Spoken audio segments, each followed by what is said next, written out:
What's up, everybody? It's Jason from Straight Edge Knives. Hey, we're coming at you today with another awesome video. And today this is a Work Tough Gear edition, and we're going to be going over the Nomad Camp 12, designed by Zeke Machado, made by Vic Lynn over at Work Tough Gear.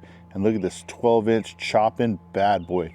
Hey, I did a 4x4 30 hit challenge reel on this thing with this thing, and I'll tell you what, guys, it's a chopper. It is just a beast of a blade. You know what, we're going to do some chopping with it in this video. We're going to do a little bit of other finer work, but you know what, at the end of the day, this thing is meant to just destroy whatever you put in front of it, and it's just wicked badass. Let's go over the specs real quick on this, guys, real quick. This is the Nomad Camp 12. Overall, you're looking at 17.75 inches with a blade length of 12 inches. Cutting edge is 12, blade thickness is 0.25. It is a saber grind with a convex edge, and man, Vic does a killer job with these edges, man, I'm telling you. It's a Bowie style blade. Blade steel is a K340 with a 57 to 59 Rockwell hardness. A satin finish, G10 handles, you can see there. Knife weight's 25.6 ounces, so it's definitely got some heft for it for that chopping, man. And then with the sheath, you're looking at 30 ounces. It is a black Kydex sheath. It does come with a tech lock, a bag, and some shoulder straps. But like my preferred method of carry with a big blade like this is baldric style. And this blade was actually lent to me by Zeke Machado, the designer. This came out of his personal collection. And he likes to carry baldric as well, because that's how he has this setup. But it's a very cool setup. If you haven't baldric carried, I think it's ideal for these size of blades, because when you're out hiking, backpacking, maybe camping, you know, if you're walking around with a big old, you know, blade like this on your thigh, you know, it's just smacking around on your leg, stuff like that. Getting in and out of the truck, you know, if you have that tech lock on there, it might be kind of locked into place, kind of difficult to get in and out of the truck. So when you got it like this, you can ride right here on your side, you can get in, drive, get in and out of your vehicle, no problem. Hike, whatever. You can adjust it, you know, where you can almost cross-body carry it. You can slide it around, you know, all the way to your back, you know, so then if you had to, you can come out and do like that kind of cool reverse secret sneaky draw, if you will. But I think baldric's the way to go. And typically, I think a lot of the bigger blades now from Work Tough Gear are coming with the little D-ring hooks, so you can actually use the shoulder strap that comes with it and baldric carry.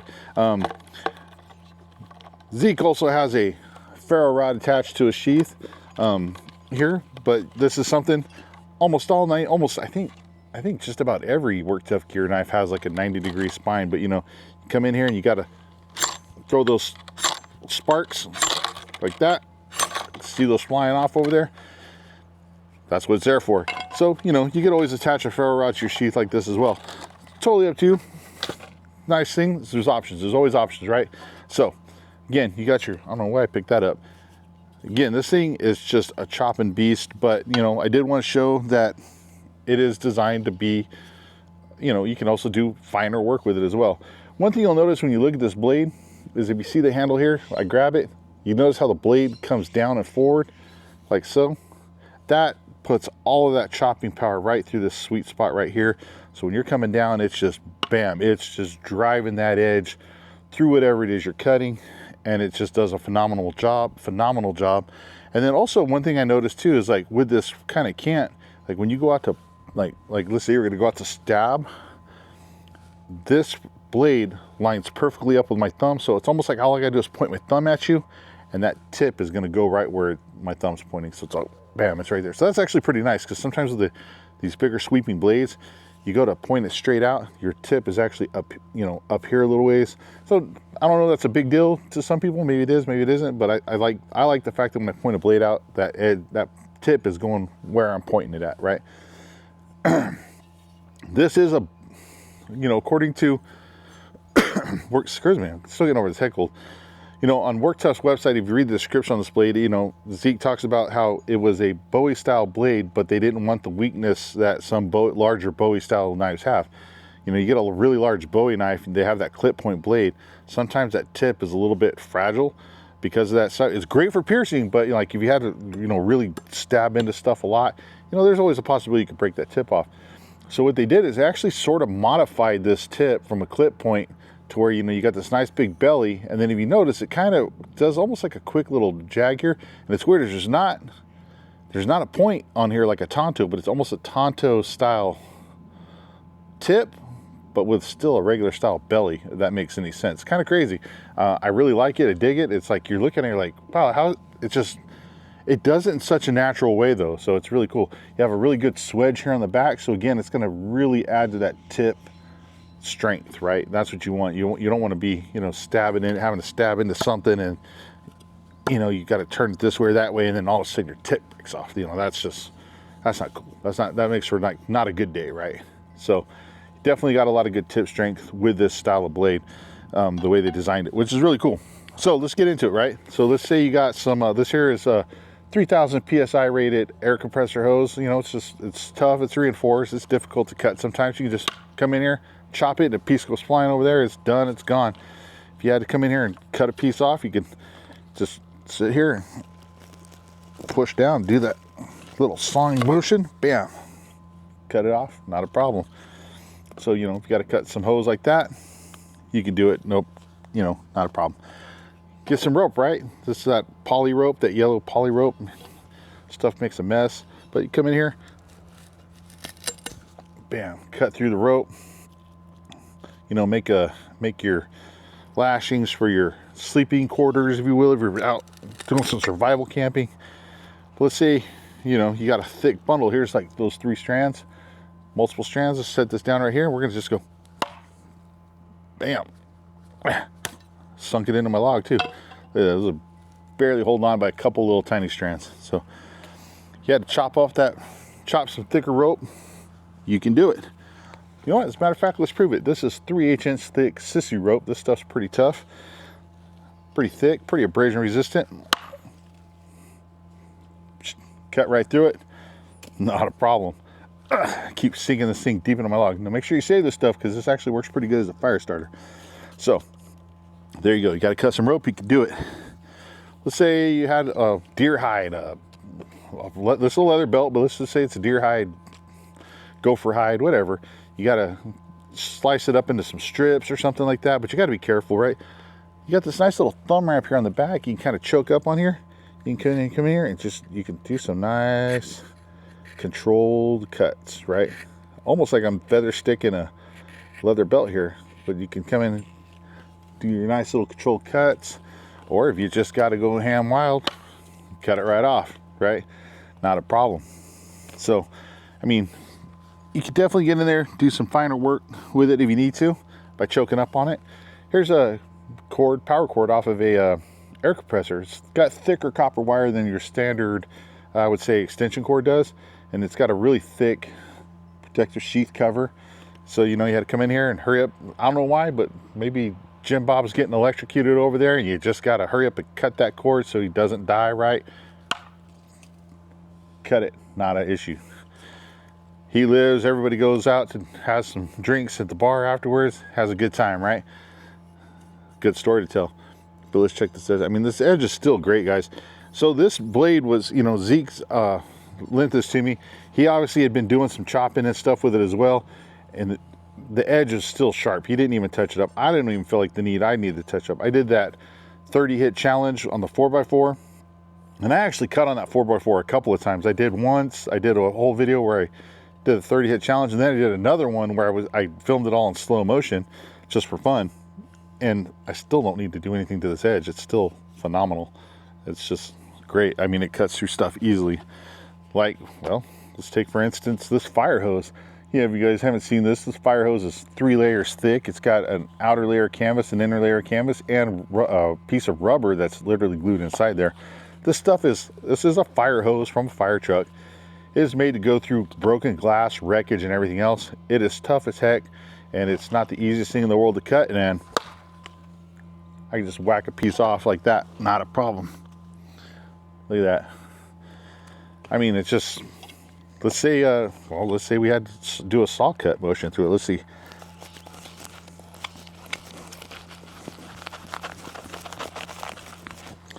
Look at that.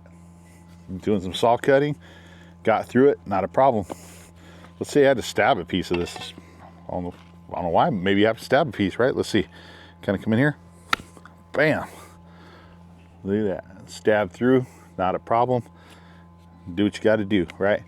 So obviously it can cut that type of stuff, but this thing is, at the end of the day, this is a chopper. I mean, this is what it's made to do. It's made to chop stuff. It's made to beat the heck out of stuff. You know, let's say you got this piece of, here's this piece of wood, right? You got to make a tent stake with it for some reason, or you know, a vampire, you know, you got some vampire storks flying around your camp, you know, you got to make a wooden stake or something. You can come in here and just make quick work of this. Get it down where you need it.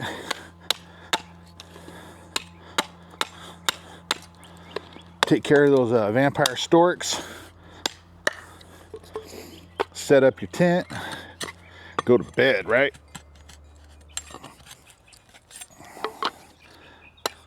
There we go. Had a little piece there, but come here. Shave off some chunks of this. Now this is seasoned almond wood, so this stuff is typically a lot stronger than probably what you would be pulling off of a tree out there. But there you go. Come in, make a little steak real quick. Not a problem. Be locked, cocked, ready to rock. Let's say, well, hell, let's chop this son of a bitch. Look at that. Dug right in there. Dug right in. Now I gotta break this loose. Oh yeah, broke the chunk out.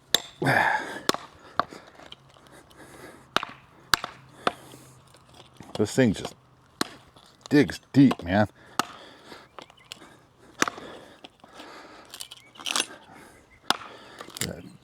Look at that. Come in there, split that off if you need to. Bam. Cut through, not a problem. Now, big old chopper, right? Big old chopper's got to be able to do some batoning. So here's a piece of seasoned almond wood, decently thick. Got a pretty good sized knot down here. We're gonna go put this right there. Let me get my old batoner stick. Get my seat out the way. We're gonna baton through this sucker. Now, batoning is typically a somewhat of a controversial subject. Obviously, if you have an axe or saw or the right tool, you know, use it. But you may not always be in the right situation and have all the right tools, and you might need to depend on something that's not necessarily designed to be batoning all the time, but you want to know that it can do it, and that's exactly what we're going to see right now.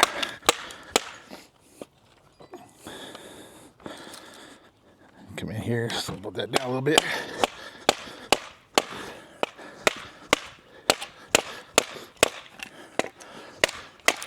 Bam.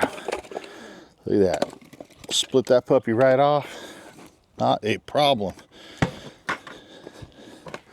Let's check, make sure this sucker's straight still. Heck yeah. Straight as an arrow. Ready to go. That edge is still sharp. So we just kind of hammered through, baton through right here with this little area right here. Cut another piece off clean, no problem. Still sharp edge, guys. Let's say you know, you had to come in here and, oh, this piece is a little bit big. Let's find a smaller. Again, you want to do some more, a little bit more of that controlled work. Maybe make some feather sticks. You can come in here, kind of choke up on that little thumb ramp. Use the bottom part of this, because what's nice is your edge comes all the way down here. So if you really got to get up nice and tight onto something, you can do it. You know, some larger choppers will have a larger finger choil right here, and so then you're up here and now you're having to do finer work back here, which you could do still, not a problem, like I'm doing it right now. But sometimes it's nice to be able to get right up in there nice and tight. You maybe got to be a little bit more precise for whatever reason than back here trying to wield it, you know, which you can do. But you can see, you can make feather sticks, feather curls, if you will. You come in here, this nice big blade too, you can grab onto the back here,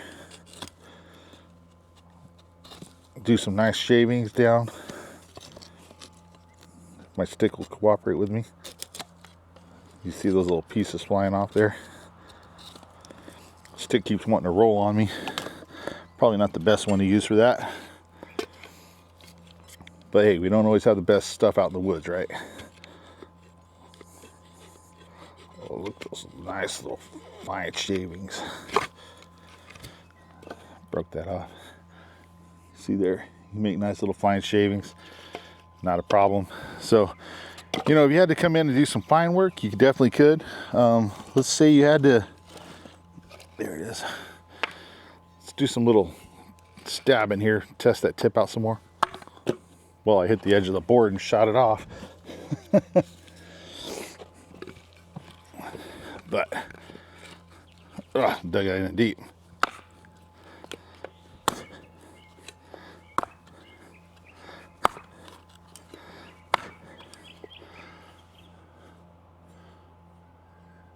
Yeah, that tip is perfectly fine. You can see those deep stab wounds in there, if you will. But let's say you needed to make a, you know, bow drill fire divot, if you will. Divot. Put that tip in there. Just start turning this sucker. And carve you out a nice little notch and hole here.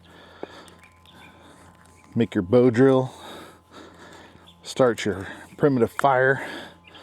Although, I would still probably highly suggest you carry a fire still and a lighter on you, and probably some matches. Carry multiple ways to start a fire, because you definitely don't want to be depending on super primitive ways of starting fires.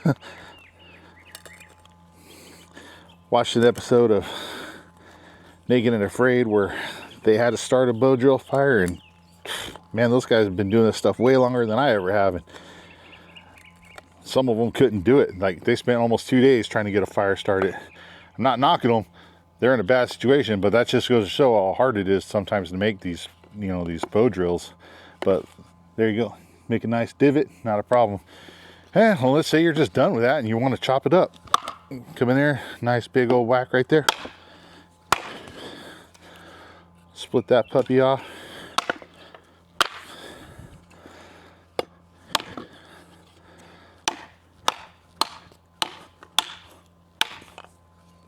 And there you go. Split you up some wood. You can even stand it up here and kind of come down, make some smaller splinters, if you will. Have it go shooting over there. Guys, this thing's a chopper, man. That is just a chopper. Let's see here. Ooh. Let's do a little bit of chopping on this guy. So this is a, what is this? Oh, this is one of those yard landscaping kind of log things. They're like, I think they're pressure treated. I'm not sure, but sink some hits in on this.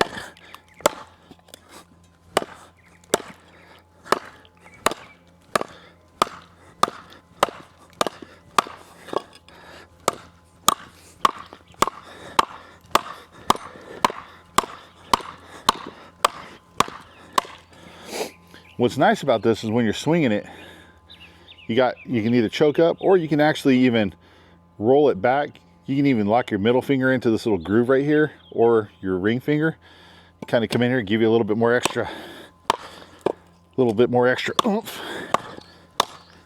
But I don't feel like it's going to fly out of my hand. I still feel like I have really good control of it.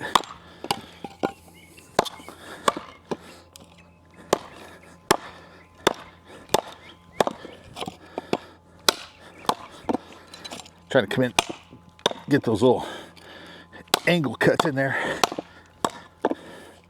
What I don't want to do is come in and do an angle cut this way, just in case it deflects, and then it'll come and boop, hit my hand, right? So definitely want to do those angle cuts away from me. Try to be safe.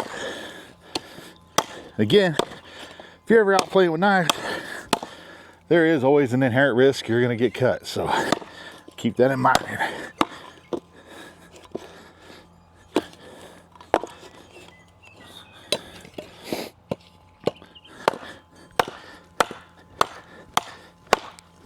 These landscaping logs are definitely a lot tougher than you think.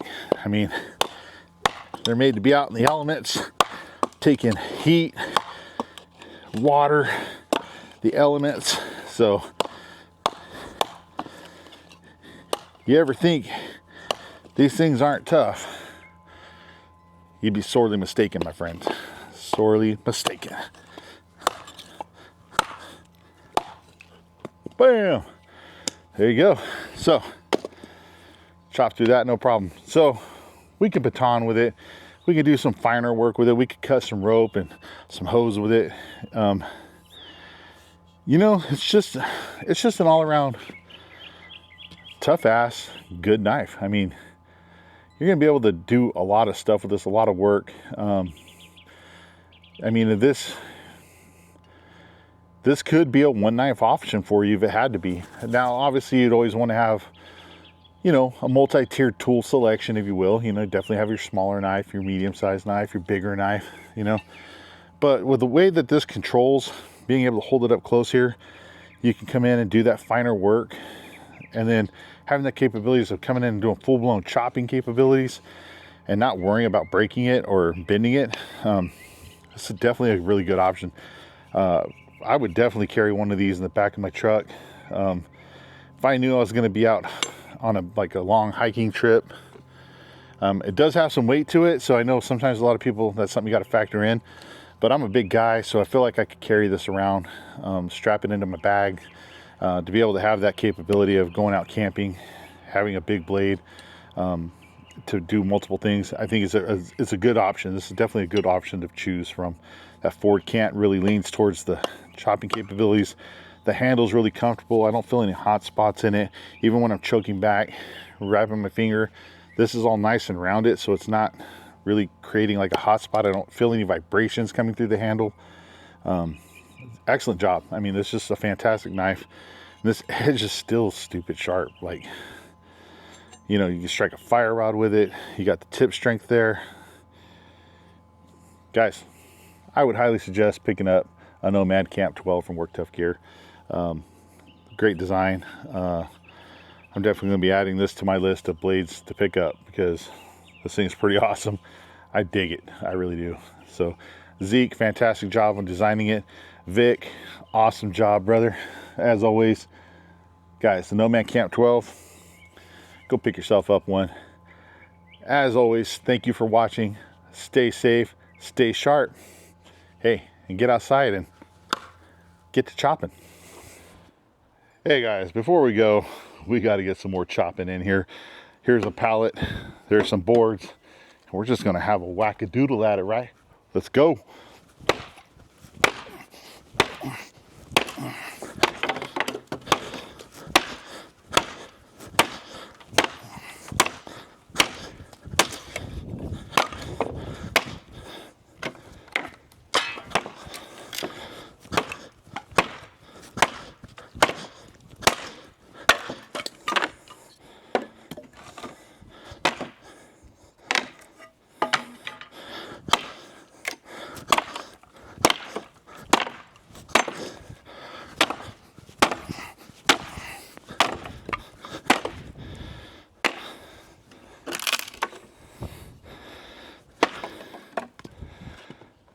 Stay safe, stay sharp.